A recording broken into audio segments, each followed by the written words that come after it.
स्वागत है फिर से हमारे सभी प्यारे मित्रगणों का हमारे YouTube channel Rajasthan all study में।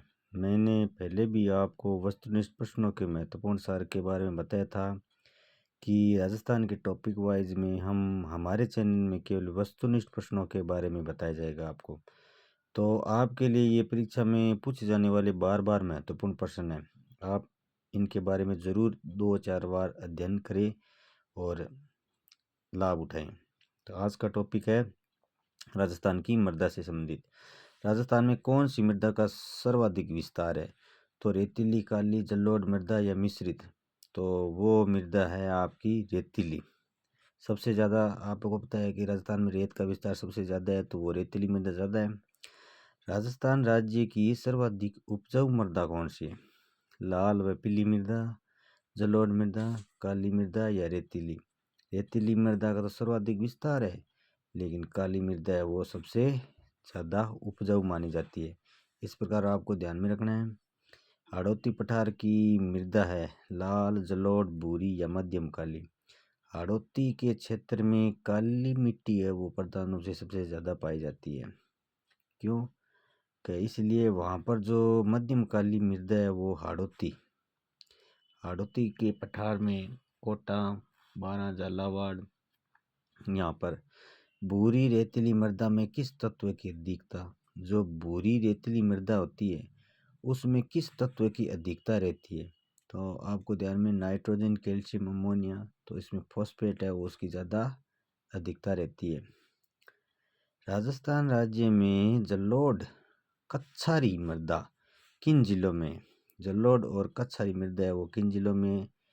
कोटा, बारां, बूंदी, झालावाड़, भरतपुर, सवाईमाधोपुर, धौलपुर व टोंक में। इसका अन्य ऑप्शन भीलवाड़ा, चित्तौड़गढ़ व बांसवाड़ा, सिरोही, उदयपुर, राजसमंद, डूंगरपुर। तो इसका सही ऑप्शन आपका ही होगा भरतपुर, सवाईमाधोपुर, धौलपुर और टोंक में। आगे के महत्वपूर्ण प्रश्न, कपास के लिए कौन सी मृदा उपयुक्त है? लाल, भूरी, जलोढ़?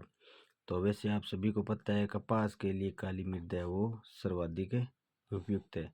मृदा की लवणता व क्षारीयता का हल यूरिया से निकाला जाता है, देसी खाद से निकाला जाता है, जिप्सम से या रोपर से? तो आपको ध्यान है कि जिप्सम से उसकी क्षारीयता का हल निकाला जा सकता है। सेम समस्या से कौन सा जिला सर्वाधिक प्रभावित है? कई बार परीक्षा में पूछा गया प्रश्न, इसीलिए मैं कह रहा हूँ वस्तुनिष्ठ प्रश्नों में बार बार आप इन चीज़ों का दोहरान कीजिए, यही प्रश्न आपके वापस परीक्षा में ऑप्शन को घुमा कर दिया जाएगा। तो जैसलमेर जिला है वो सेम की समस्या से सर्वाधिक प्रभावित है। राजस्थान राज्य की किस नदी द्वारा मृदा अपरदन सर्वाधिक है?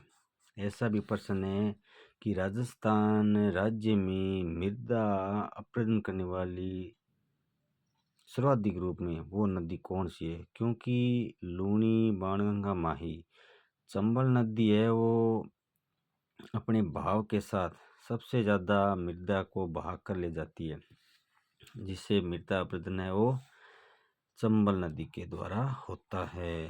राजस्थान के किस प्रदेश में एंटी सॉल्ट्स ये पूर्व में है, पश्चिम में है या दक्षिण में? तो ये आपके पश्चिम में है। एंटी सॉल्स है जो गंगानगर इस साइड में। निम्न में से किस नाम से लवणीय व क्षारीय मृदा को जाना जाता है? लवणीय मृदा, क्षारीय मृदा, ऐसे भी सीधे पूछ ले। लवणीय मृदा, क्षारीय मृदा को जाना जाता है, कलर से भी जाना जाता है, ऊसर से भी जाना जाता है, लवणीय। उपयुक्त सभी नामों से अगर इन तीनों में से एक ऑप्शन देकर अन्य दे दे तो भी आपको ध्यान में रखना है। वर्टी सॉल्स राजस्थान की निम्न में से किस जिले में पाई जाती है? वर्टी तो वर्टी वैसे बारह में वर्टी 12 में। लाल लोम मृदा राजस्थान के कौन से जिलों में मिलती है? लाल लोम है वो डूंगरपुर और बांसवाड़ा में, कोटा, बूंदी, झालावाड़ जिलों में कौन सी मृदा की प्रधानता है? कोटा, बूंदी, झालावाड़ हमने पहले ही पढ़ी थी। कोटा, बूंदी में काली, गहरी, मध्यम मृदा जो प्रश्न में पढ़ी थी ना, ये सबसे ज़्यादा इन्हीं जिलों में पाई जाती है।